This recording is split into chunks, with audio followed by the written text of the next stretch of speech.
नमस्कार मित्रांनो, स्वागत आहे तुमचं आपल्या या मराठमोळ्या चॅनलमध्ये। मित्रांनो, बायकोच्या स्वभावाचा, सवयींचा नवऱ्याच्या आयुष्यावर परिणाम होतो।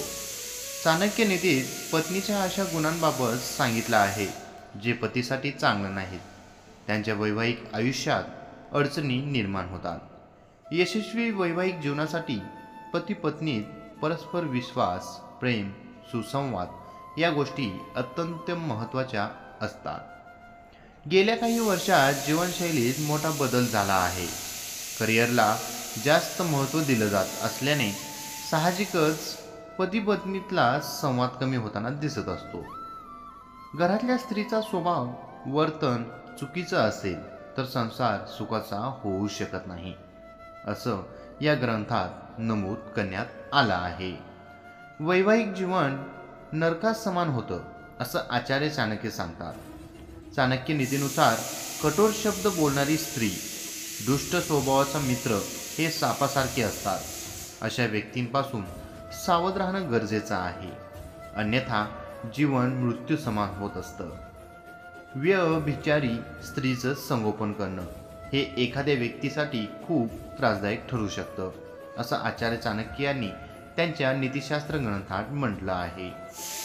अशा स्त्रीमुळे वैवाहिक जीवनात समस्या निर्माण होतात। यामुळे प्रसंगी वैवाहिक जीवन संपुष्टात येऊन पती पत्नी विभक्त होण्याची शक्यता असते।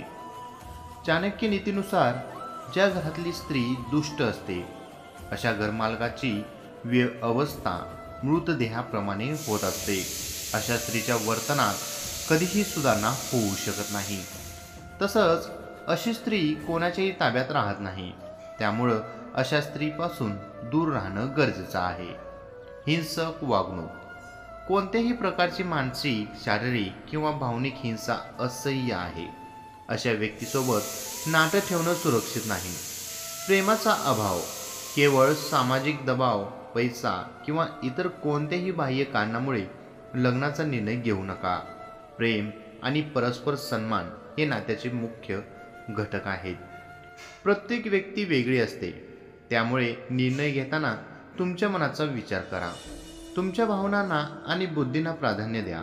योग्य निवड तुमचं आयुष्य सुखदायी करेल। मित्रांनो, ही छोटीशी माहिती आवडली असेल तर आपल्या व्हिडिओला लाईक, कमेंट आणि आपल्या चॅनेलला सबस्क्राईब करायला विसरू नका। धन्यवाद।